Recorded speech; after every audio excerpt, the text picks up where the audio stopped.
साफ नहीं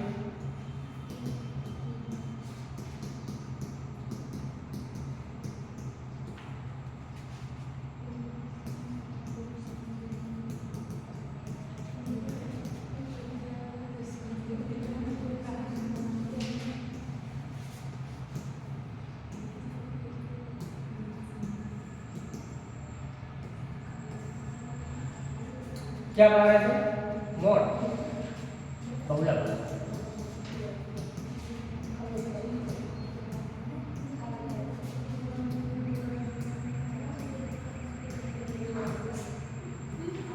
देखिए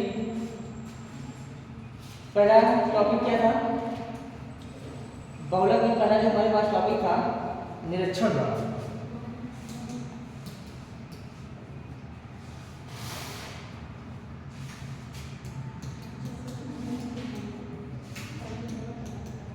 निरीक्षण द्वारा साफ एक है क्यों बात कर रहा हूँ देखो निरीक्षण द्वारा इसमें क्या था इसमें दी गई आवृत्ति में जो आवृत्ति सबसे अधिक बार आता है वही हमारी क्या होती है बहुलक होता है ठीक इसको आप बात करें दूसरी जो हमारे पास टॉपिक होगा व्यक्तिगत श्रेणी में परिवर्तन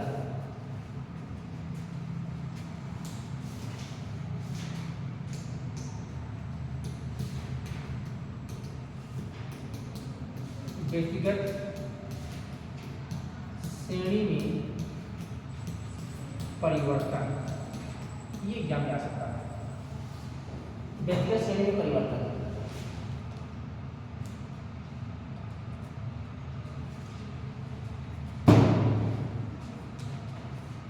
इसमें क्या है व्यक्तिगत श्रेणी को लिखो व्यक्तिगत श्रेणी में क्या करना है व्यक्तिगत श्रेणी में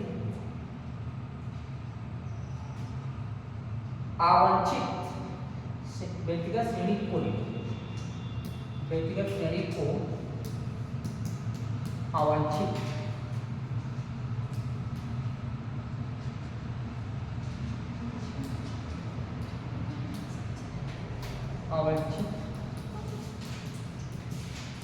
श्रेणी में बदलकर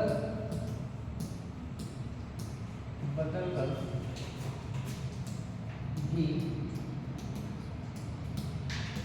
बहुलक ज्ञात किया जा सकता है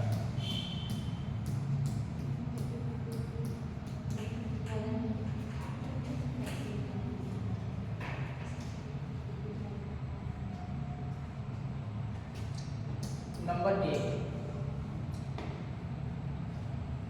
जैसे क्या है सेम वही चीजें हैं निम्नलिखित कपड़ों के आकार संख्या में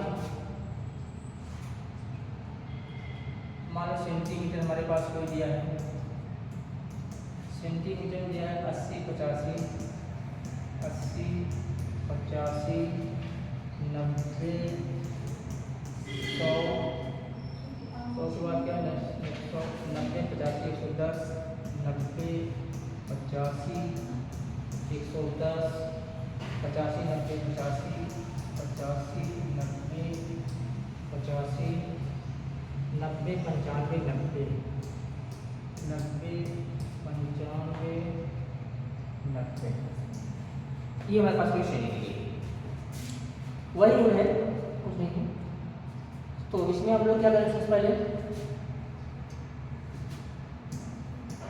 इसको अगर हल करते हैं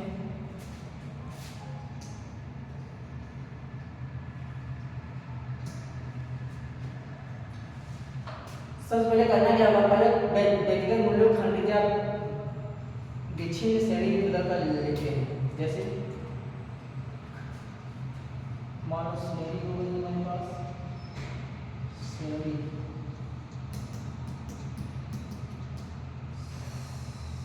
श्रेणी हो गई और आवृत्ति हो गई सबसे पहला असेंडिंग ऑर्डर लिखते हैं क्या है 80 80 कितनी बार है एक बार है फिर किसके बाद क्या है 85 85 कितनी बार है एक 2 3 4। फिर क्या आता है 90। 90 कितनी बार है? 1 2 3 4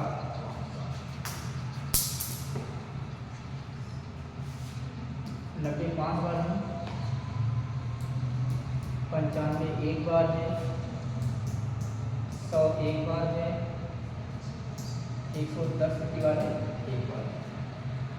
अधिकतम आवृत्ति क्या है? अधिकतम आवृत्ति पूछ रहा है। अधिकतम आवृत्ति 5।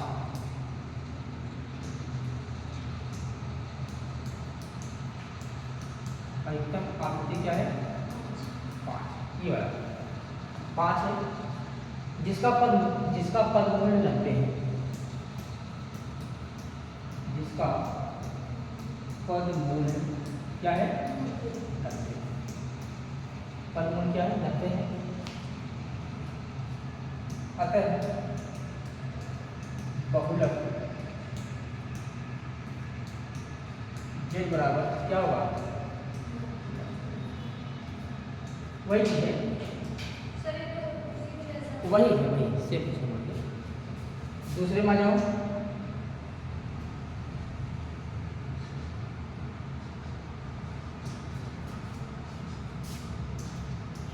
दूसरे में क्या है?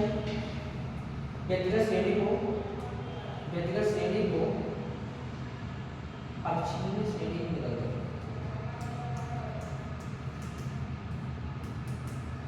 व्यक्तिगत श्रेणी को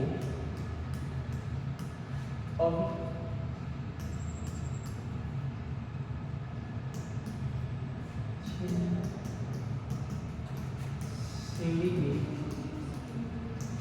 बदल कर इसमें क्या करना है?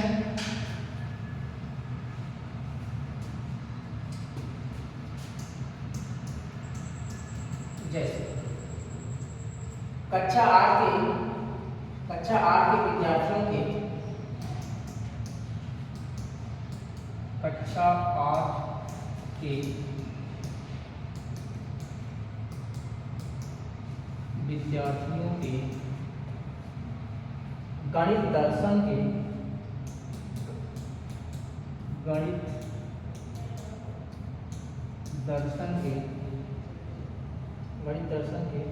निम्न प्राप्तांकों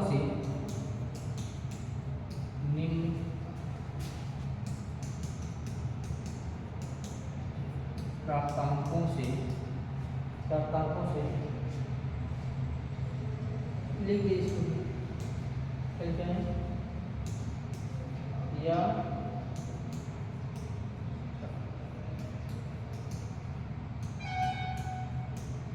बहुलक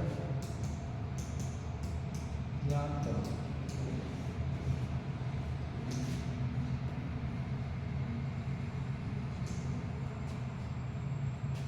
जीरो 5 6 3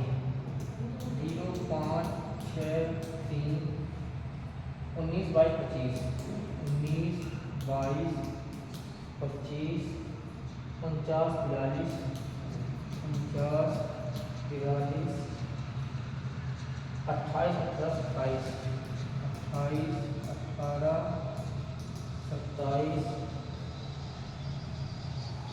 44 35 44 हल कर दो। इसके बाद पहले को दी गई श्रेणी को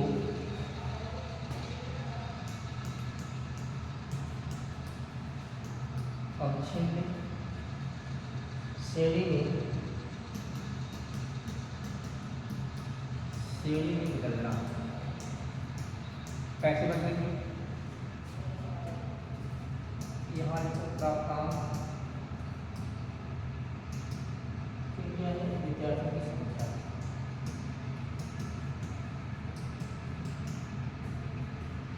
विद्यार्थियों की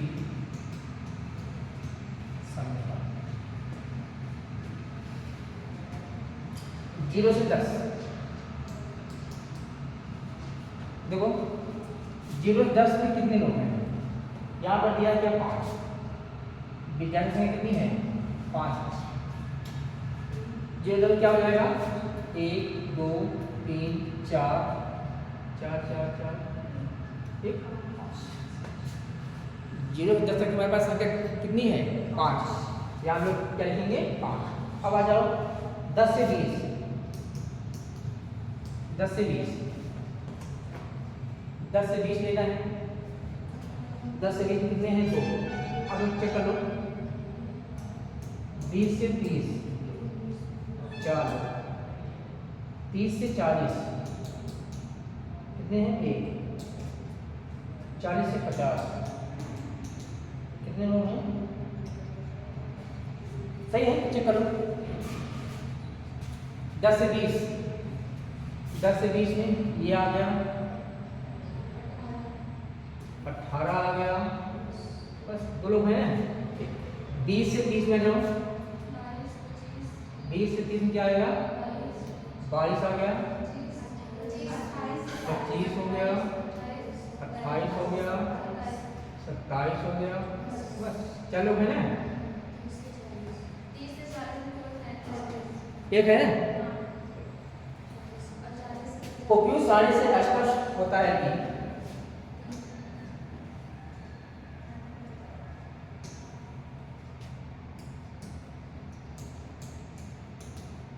उपयुक्त सारणी से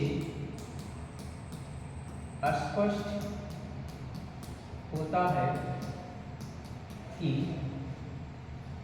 0 से 10 का वर्ग, 0 से 10 का वर्ग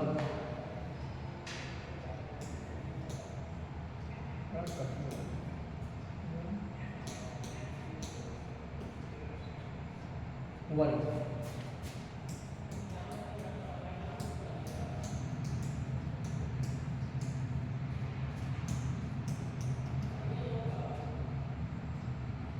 बहुलक वर्ग, यही लिखा है ठीक।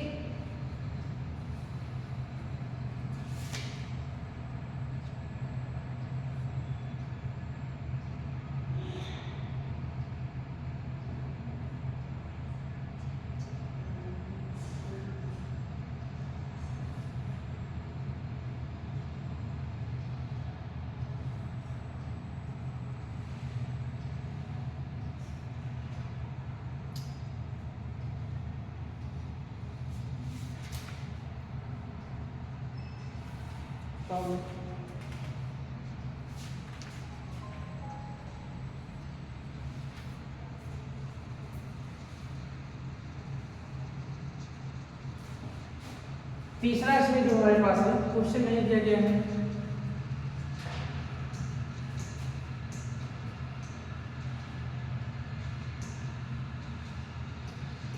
तीसरा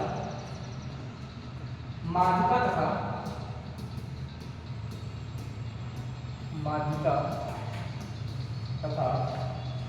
समांतर माध्य के आधार पर,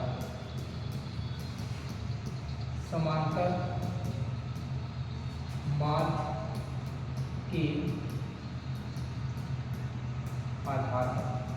इसमें क्या करेंगे हम लोग, इसमें क्या रहा है क्या समांतर माध्यिका के आधार पर एक समान वितरण है माध्यिका भू-स्टिक तथा समांतर माध्य की सभी मूल्य समान होता है, अतः असममित वितरण होने पर तीनों मूल्य में समांतर निम्नलिखित संबंध पाया है। इसका एक फार्मूला होता है क्या, सिर्फ फार्मूला है और पहले थोड़ा दिखा देंगे। बहुलक z बराबर 3m - 2x बार, ये फार्मूला है। यहाँ से आप बहुलक निकाल सकते हैं, जहाँ m क्या है माध्यिका है, x बार क्या है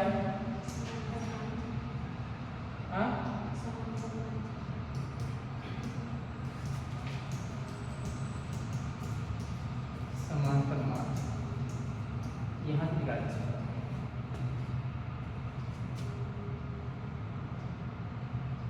इसकी दो विधियां होती हैं, लंबन निरीक्षण द्वारा बहुलक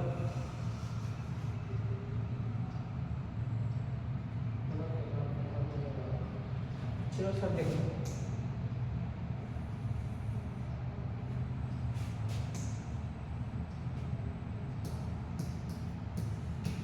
इसकी दो और विधियां होती हैं।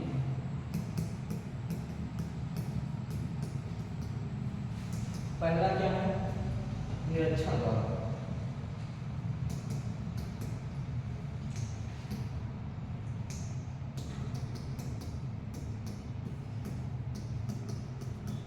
दूसरा क्या है? समूहीकरण द्वारा। समूहीकरण द्वारा।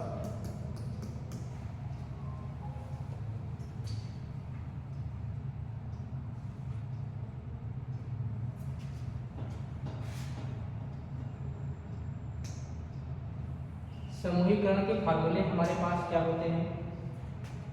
पहला फार्मूला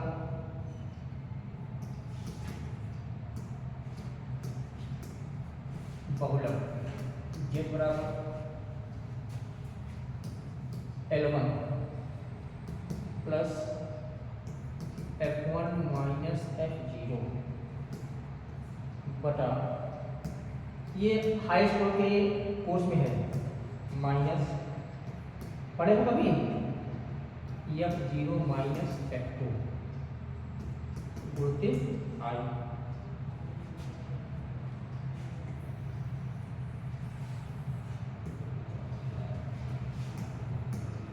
जहां I बराबर क्या होता है? L2 माइनस L, तो आप जानते हैं ना I बराबर क्या होता है?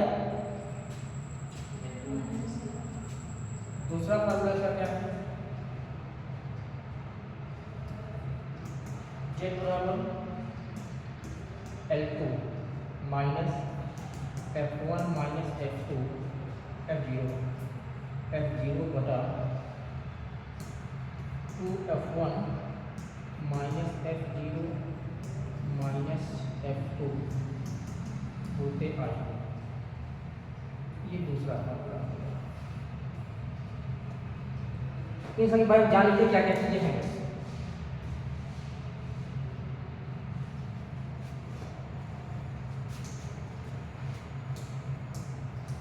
यहाँ Z बराबर क्या होता है? बहुलक। तो इसका दूसरा नाम क्या है?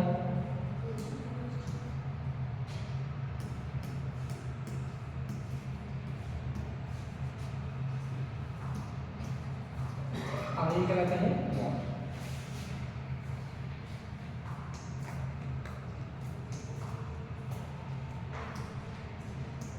L1 बहुलक वर्ग की निम्न सीमा पता है? बताओ भाई। बहुलक वर्ग की निम्न सीमा जाने हो ना, सब बताया गया है निम्न सीमा। तो L2 क्या होगा?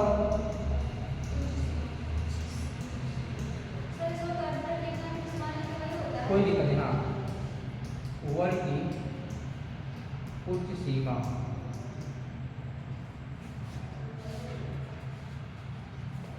F1 क्या होता है? बहुलक वर्ग की आवृत्ति।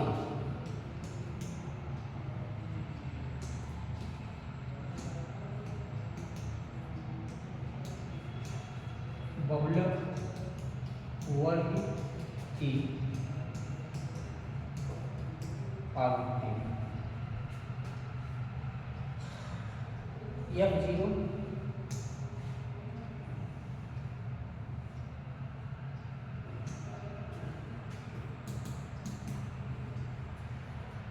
बहुलक वर्ग से पूर्व, बहुलक वर्ग से पूर्व, बहुलक वर्ग से पूर्व वर्ग की आवृत्ति वर्ग की आवृत्ति। F को क्या होता है? बहुलक वर्ग के आने वाले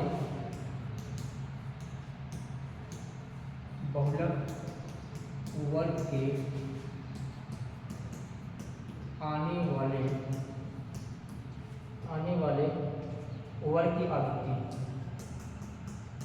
वर्ग की आवृत्ति।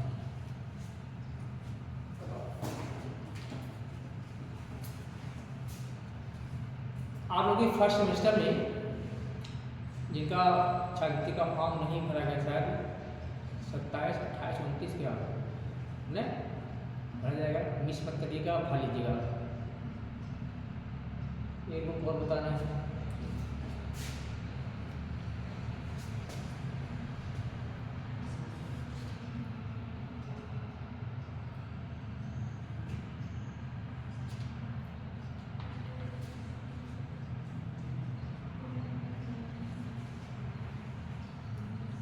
अब क्या पढ़ेंगे आप लोग?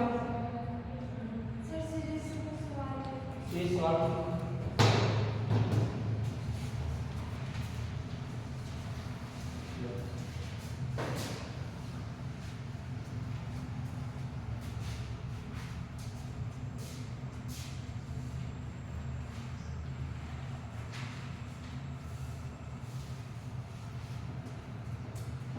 आप लोग की तैयारी कैसी है?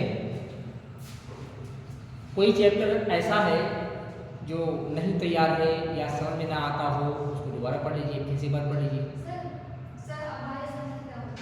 हाँ, एक होती है भाज्य संख्या, एक होती है अभाज्य संख्या। हाँ, तो अभाज्य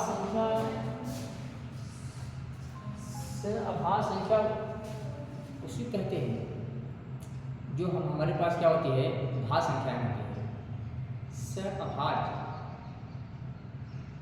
ये आपके कोर्स में नहीं मिला था।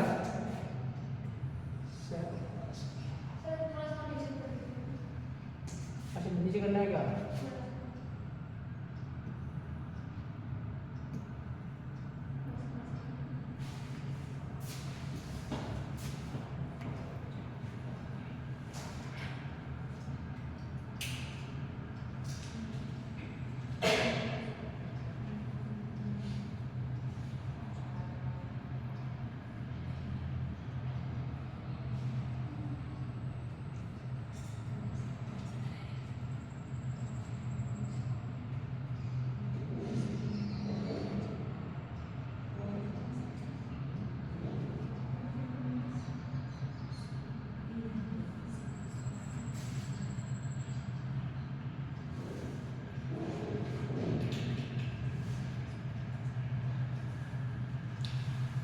कह रहा है क्या?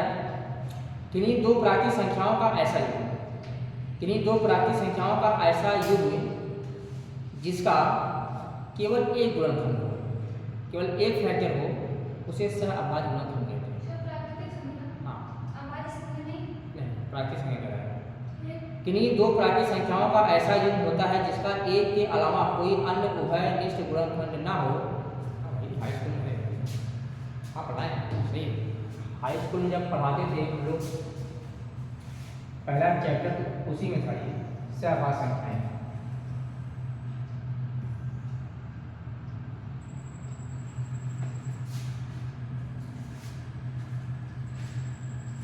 भाज्य और अभाज्य यहाँ मतलब नहीं है, ठीक। सिर्फ ऐसी दो संख्या हमारे पास हो जिसका केवल एक गुणनखंड हो, केवल एक कॉमन गुणनखंड हो, उसके अलावा कोई अन्य संख्या, एक मतलब वन संख्या।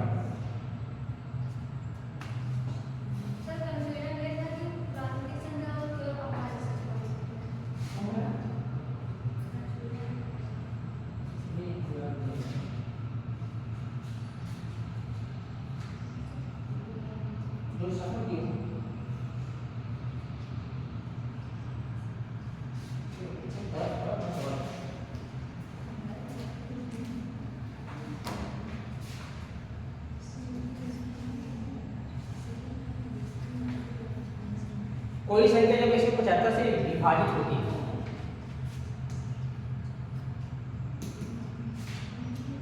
कोई संख्या सर हाँ ये जो प्राकृतिक संख्याओं का योग होता है जरूरी नहीं है ना केवल दो ही हो। दो की मतलब जैसे दो योग में हाँ दो ही हम लोग पढ़ाते क्या थे, यहाँ हम लोग पढ़ाते थे P/Q पढ़ाते थे। एक चैप्टर है कि P के गुणनखंड Q के गुणनखंड में कॉमन क्या हो, एक ही हो।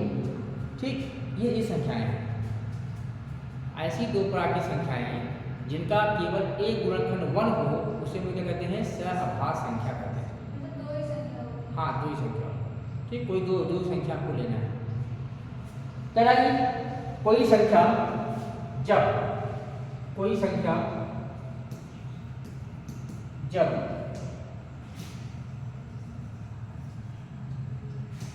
जब 175 से विभाजित की जाती है, 175 से विभाजित की जाती है तो उसका क्षेत्रफल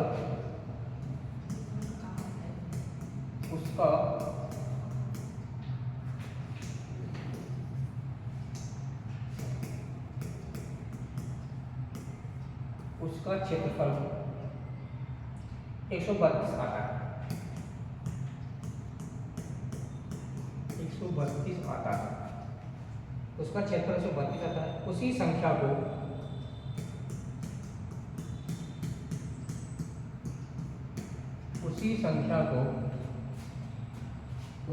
को यदि 25 से विभाजित किया जाए, 25 से विभाजित किया जाए तो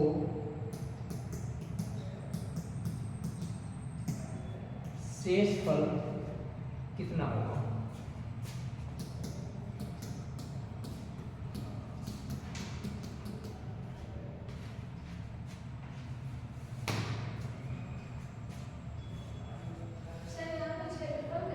वही तो दिक्कत दे रहा है, क्षेत्रफल क्या मतलब है, कोई प्रॉब्लम कर रहा है। देखते हैं,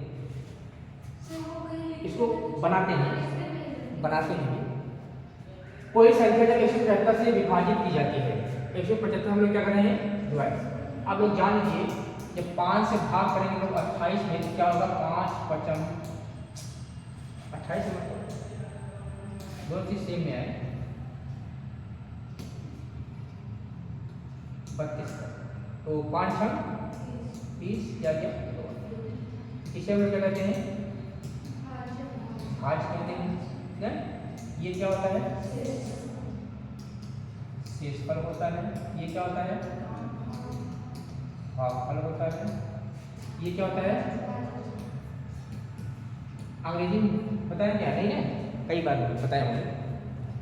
देखिए, कोई संख्या जब 175 से विभाजित की जाती है, 175 से विभाजित करने का मतलब क्या है, 32 को हम लोग 5 से क्या कर रहे हैं, विभाजित कर रहे हैं।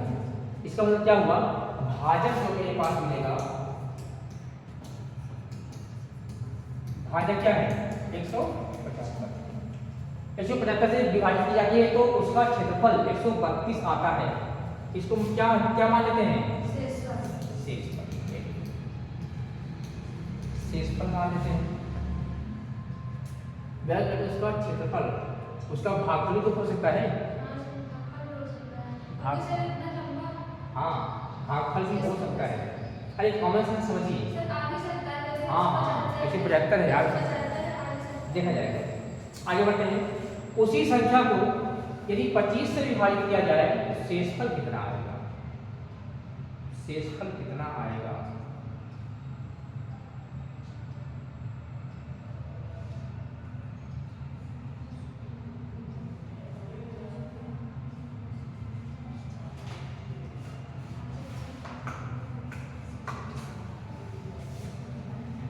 सवाल में थोड़ा सा ये मिस्टेक है, यही मिस्टेक है, क्या इसको माना जाए।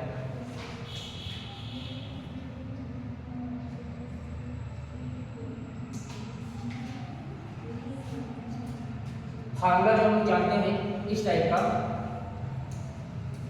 भाज्य बराबर भाजक पूरे भागफल प्लस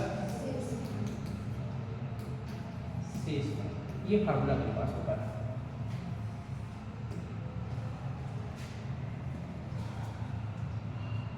यहाँ हमको एक चीज़ पता है, दो चीज़ पता है, और यहाँ टोटल कितने होते हैं, 4 पद होते हैं। चारों पद में अगर 3 पद मालूम होता, अगर उसी संख्या से हम लोग क्या कर रहे हैं, जब कोई संख्या मान एक्स मान रहे हैं जो हमारा भाज्य है, अगर हम लोग भाज्य को मान लेते हैं, क्या भाज्य क्या मान लेते हैं, एक्स मान लेते हैं, तो भाज्य मेरे पास अगर एक्स हो जाएगा, उसी संख्या को 25 से विभाजित करने पर शेषफल क्या हो जाएगा।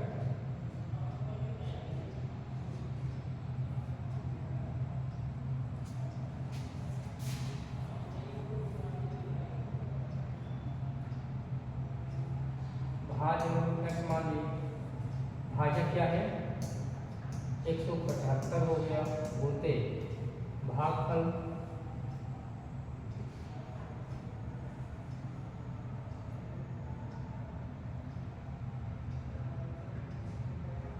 उसी संख्या को 25 से विभाजित किया जाए तो शेषफल कितना होगा, शेषफल कितना होगा।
एक बार जाएगा 132 हो जाएगा, 5 में से 2 गए 3 आ गया, 7 में से 3 गए 4, 132 भाग कर दो, 4 3 बन जाएगा। तीन तीन का 9, तीन के 12 13, 2 बटे। एल्गोरिथम का प्रयोग किया है, दिया है 6, 4 दूनी 8, 6 आ गया यहाँ 12 7 4 12 46, 46 क्या 43 कितनी बार जाएगा, एक बार जाएगा ना। हाँ शेष पर क्या आ गया, सही तो बोला 46 आ गया। एक बार तो और जांच ही करना है, 3 बार जाएगा नहीं, 3 बार जाएगा।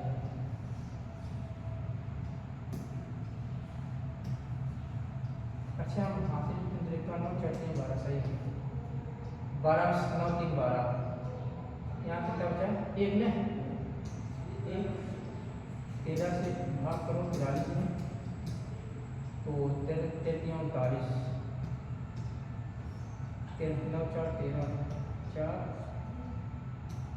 4 में 13 से करेंगे तो 4 के 12, एक बचेगा, एक में 4 से भाग करेंगे 9, तो ये मासा नहीं होगा वो चक्कर।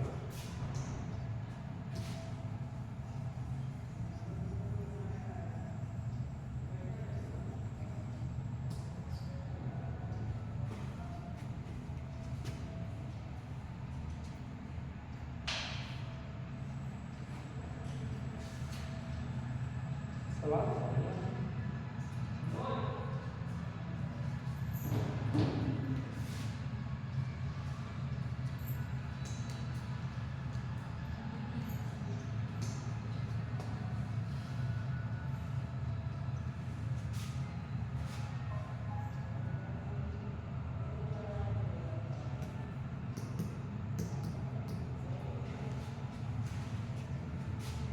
मान लो n बराबर कितना हो गया 175 क्यूब प्लस 132, एल्गोरिथम का प्रयोग करते हैं।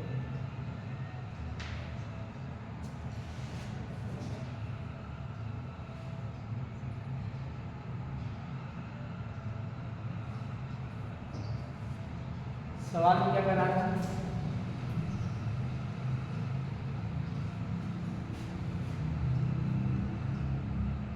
उसी संख्या को यदि 25 से विभाजित किया जाए, उसी संख्या को 125 से विभाजित किया जाए तो उसका शेषफल 132 आता है, शेषफल 132 आता है। उसी संख्या के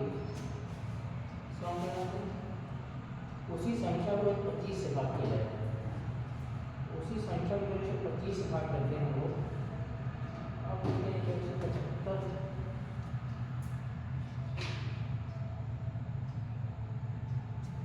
यहाँ हम लोग क्या कर सकते हैं,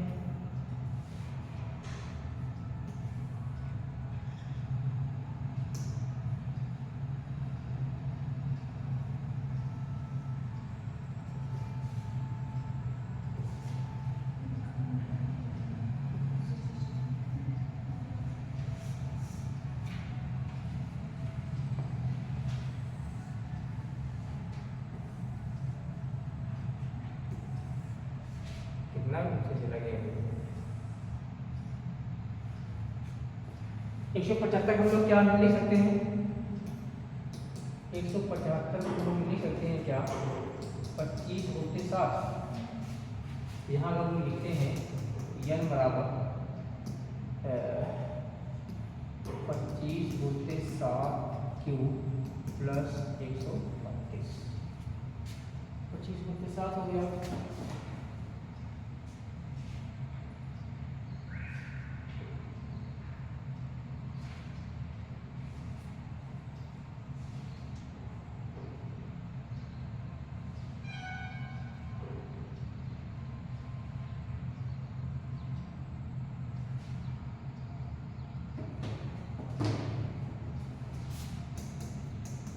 n बराबर 25 और 7 क्यूब लिख सकते हैं, कोई दिक्कत नहीं है। एक ही बात हुआ 132। अब यहाँ लिखते हैं क्या हम लोग, डिवाइड 132 बाई 25, डिवाइड 132 बाई 25। अगर 25 से भाग करते हैं 132 में, 25 पंजे 125, 7 आ गए। यहाँ लिखें क्या, 132 बराबर क्या होगा, भाज बराबर भाजक, भाजक क्या है 25 गुणते 5 प्लस 7।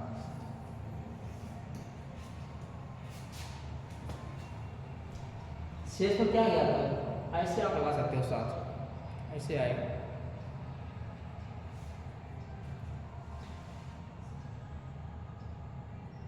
एक सौ बत्तीस हम लोग क्या माने हैं, शेषफल माना गया है, 132 को शेषफल माने हैं।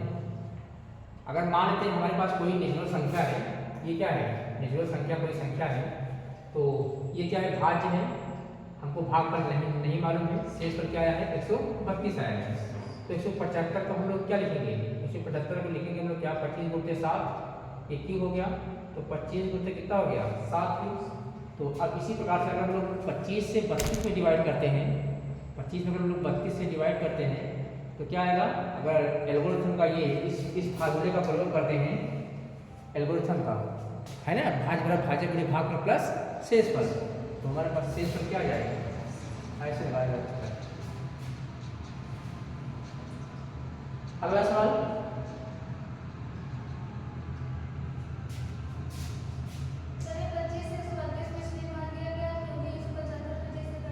हाँ हाँ इसीलिए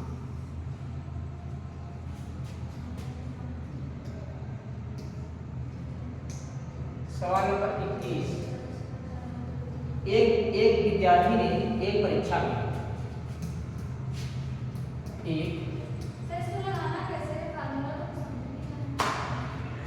फार्मूला समझ नहीं है हम लोग, जो जिसमें हम लोग भाग कर रहे हैं वो भी हमको नहीं मालूम है, उसको हम लोग क्या मान लिए, x मान लिए।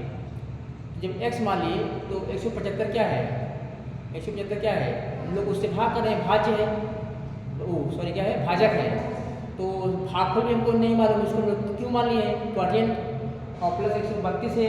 जब 175 का हमने गुणनखंड किया तो 25 गुणते कितना आ गया 5 आ गया, जब 25 गुणते 5 आ गया, शेषफल हमारे पास क्या है 132 है, तो वही 132 में हम लोग क्या कर रहे हैं 5 से 3 से भाग कर दे रहे हैं, शेषफल 7 आ जा रहा है। ऑप्शन वाला सवाल बड़ा कठिन सवाल है।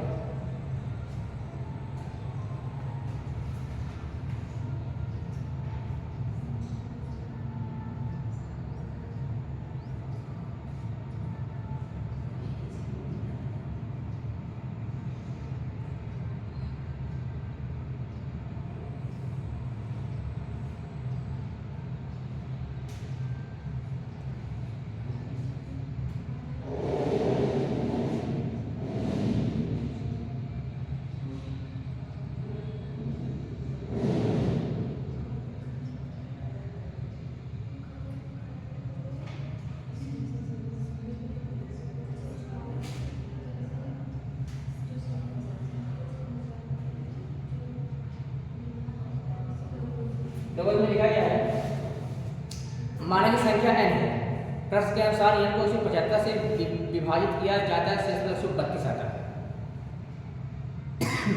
जब n को 175 भाग करने से शेषफल क्या आएगा 32 आएगा, यही कह रहा है ना। तो n बराबर 75 क्यूब प्लस 132 सूत्र के अनुसार। आगे कह रहा है कि हमें उसी संख्या n को 25 से विभाजित करने पर शेषफल क्या करना है। तो हम जानते हैं 175 को 25 से विभाजित किया जा सकता है, क्योंकि 175 बराबर क्या होगा 25 गुणते 7 आएगा। अतः हम n को उसी प्रकार से लिख सकते हैं, n बराबर 25 गुणते 7 क्यूब प्लस 132, तो n बराबर 25 इंटू 7 क्यूब, कोई दिक्कत नहीं, गुणे तो है ना। फिर लिखा है क्या, अब हमें 132 को 25 से विभाजित करने पर शेषफल निकालना है, तो 132 बराबर 25 गुणते 5 प्लस 7, तो तो 132 को 25 से विभाजित करने पर शेषफल 7 आता है। अतः इसको हम लोग इस प्रकार समीकरण के रूप में लिख सकते हैं। इतना ही है।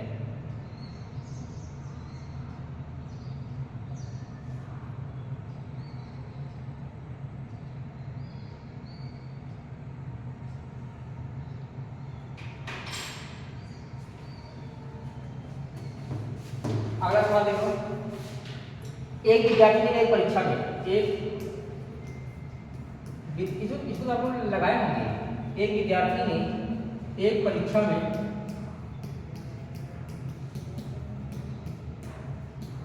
एक परीक्षा में 75 अंक प्राप्त किए, 75% अंक प्राप्त किए, और उसे 60% और उसे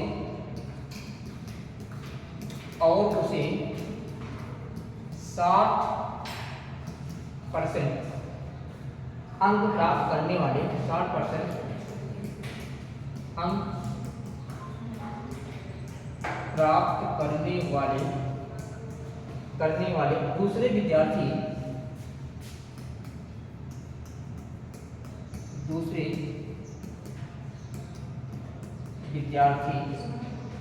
से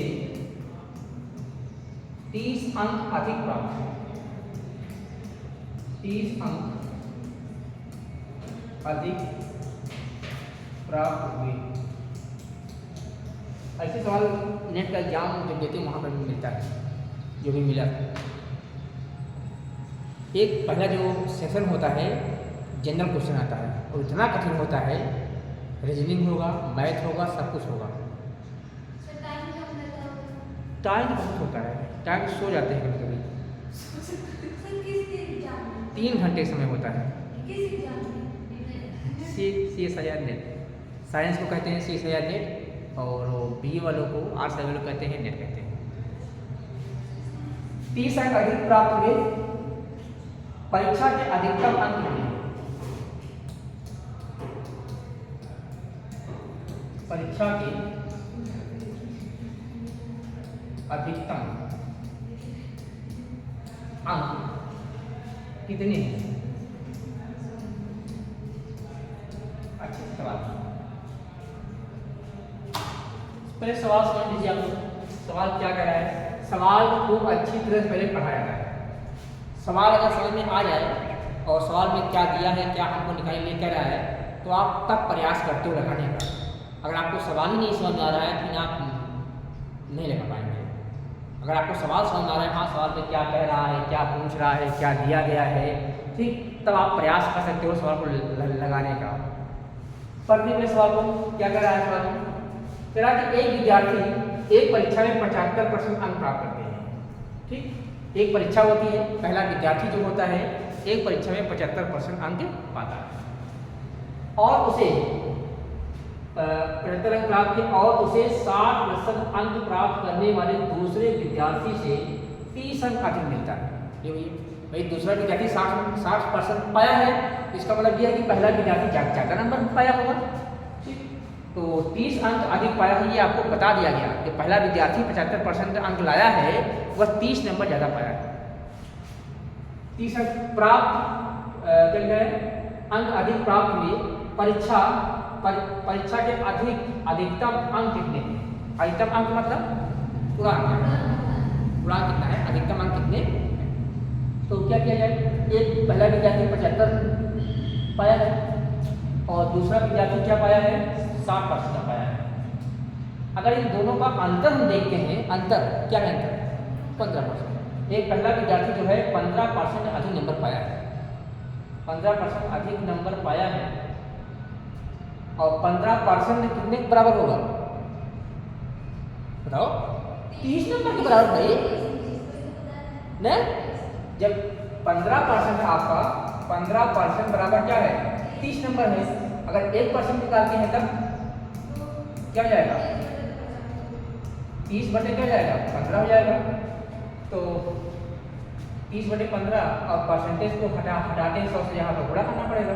अगर यहाँ 100 से हम लोग गुणा करते हैं तो 15 गुना क्या हो गया? 30, 100 गुना कितना हो गया? सही लगाएंगे आप जाके लगाने के तरीके जो है हम लोग जान जाएंगे। पहले आप क्या करेंगे, अंतर निकालेंगे। दोनों का अंतर क्या क्या अंतर आएगा, 15% आएगा। आपको पता है जो 15% हमको मिला है यह किसके बराबर है, 30 नंबर के बराबर है। तो ये पाया है ज़्यादा नंबर, ये 30 नंबर ज़्यादा पाया है तो 15% 30 के बराबर है। 1% 15 30 बटे 15 हो जाएगा। तो परसेंट हटाएंगे तो नीचे 100 आएगा, तो ये गुणा करके 100 यहाँ पर आ जाएगा। अगर आप इससे घटाते हैं तो ये परसेंट हटाएंगे तो क्या होगा, 100 से गुणा होगा ना, हमारा काम बन गया। ठीक है।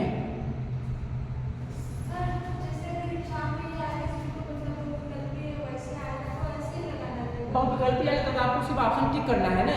सर अगर वैसे आ गया नहीं, वैसे आएगा तो आपको लिखना पड़ेगा जो हम बोल रहे हैं उसको आप लिख दीजिएगा बस।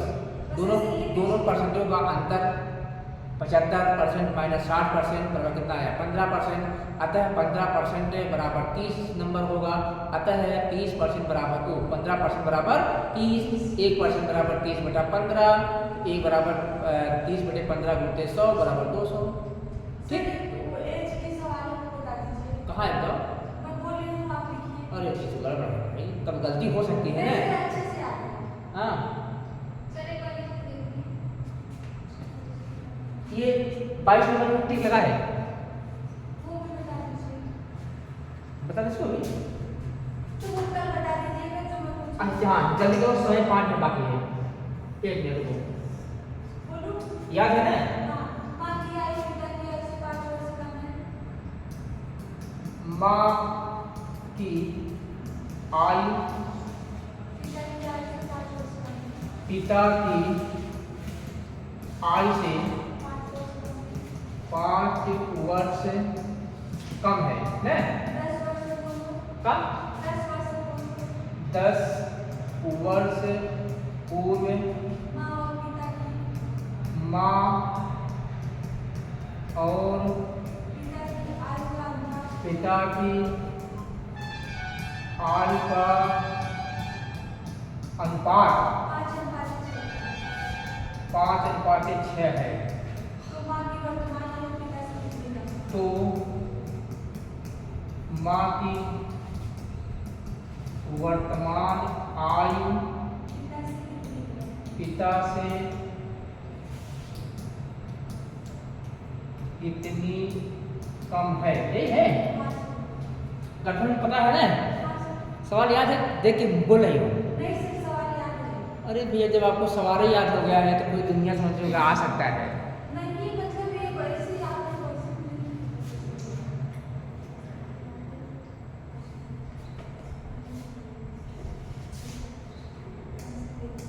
उत्तर ही मालूम है आपको? नहीं सर। तो अब क्या जोड़ डालते हो? लगा दीजिए ना उत्तर देख आज देख चलो देखते हैं। माँ की आयु जो है पिता की आयु से 5 वर्ष कम है। अब ये बताओ, यहाँ पर हमारे पास 2 लोग हैं, माँ है और कौन है, पिता है। माँ की आयु जो है पिता की आयु से 5 वर्ष कम है। हम लोग मान लेते हैं क्या, माना पिता की आयु बराबर x, तब माँ की आयु क्या होगी भाई, x माइनस 5 वर्ष। सही है, ये कह रहा है ना, क्या कह रहा है, माँ की आयु जो है पिता की आयु से 5 वर्ष कम है। अगर पिता की आयु क्या x है तो माँ की आयु क्या होगी, 5 वर्ष कम करना पड़ेगा। तो x माइनस क्या हो जाएगा, 5 हो जाएगा। आगे बढ़ लेते हैं। फिर कह रहा है क्या, 5 इसका 10 वर्ष पूर्व, यहाँ लिखो 10 वर्ष पूर्व मतलब क्या होता है, हाँ पहले आपके गांव के पूर्व प्रधान कौन रहे, तरीका जान जाओ। पूर्व मतलब कभी कभी मान लो आप ना भूल जाओ, पूर्व मतलब पीछे का। अब पूर्व मतलब क्या होता है, हम घटाते हैं। 10 वर्ष पूर्व पहले आ जाओ कहाँ पर, पिता क्या है, पिता की आयु क्या होगी भाई, x माइनस 10 वर्ष। माँ की आयु क्या होगी, x माइनस 5 माइनस 10 वर्ष, क्या आ गया, x माइनस 15 वर्ष आ गया। ठीक, फिर आगे बढ़ जाओ, कहाँ तक हो गया, 10 वर्ष पूर्व माँ और पिता की आय का अनुपात, ये है भैया, अनुपात कर दो। पहले कौन लिखा था? पहले क्या था? पहले माँ लिखा है।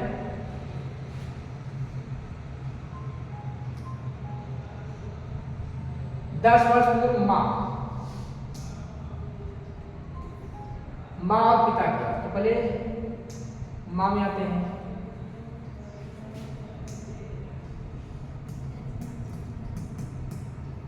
माँ की आय अनुपात पिता की आय बराबर का है 5:6। तो अनुपात मतलब क्या होता है? बटा होता है। माँ क्या कितनी है? x - 15। पिता का कितनी है? x - 10 बराबर क्या है? 5/6। जब दोनों तरफ हमारे पास क्या हो? फ्रैक्शन हो, भिन्न हो, और बीच में क्या हो? बराबर हो, इक्वल हो, तो हम लोग क्या करते हैं? तिर्यक गुणा मतलब क्रॉस मल्टीप्लाई। यहाँ क्या जाएगा? 6 × x - 15 इक्वल 5 × x - 10। ये क्या जाएगा? 6x - 15 छक्का 90 इक्वल 5x - 10 × 50। ये क्या जाएगा? 6x - 5x equal -50 + 90। ये क्या गया? x बराबर 40। ये क्या गया? 40 आ गया। आपसे पूछा क्या जा रहा है? वर्तमान आय। क्या पूछा जा रहा है? पहले आ जाओ, क्या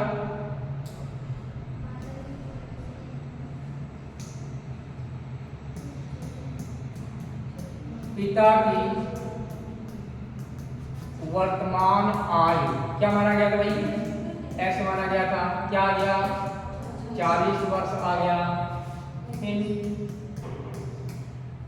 माँ की वर्तमान आय क्या है? बताओ। x - 5 है, तो क्या होगा? 40 - 5 बराबर क्या जाएगा? 35। ठीक है। सर ये नहीं पूछा। अरे ये नहीं पूछा है? क्या पूछा भाई? छोटी है ना। हाँ, तो 5 में छोटी है और क्या? सर वो तो पहले ही समझ में आ गया था 5 वर्ष छोटी है। तो पहले ही कहा था ना। एक बार बिगड़ के क्वेश्चन है, मतलब घुमा फिरा के परेशान कर रहा है। बस हो गया। अब क्या पढ़ना है आपको? कल क्या पढ़ेंगे आप लोग? कल क्या पढ़ेंगे? कल क्या पढ़ना है? सर सवाल लेके आएंगे। सवाल लेकर आना है।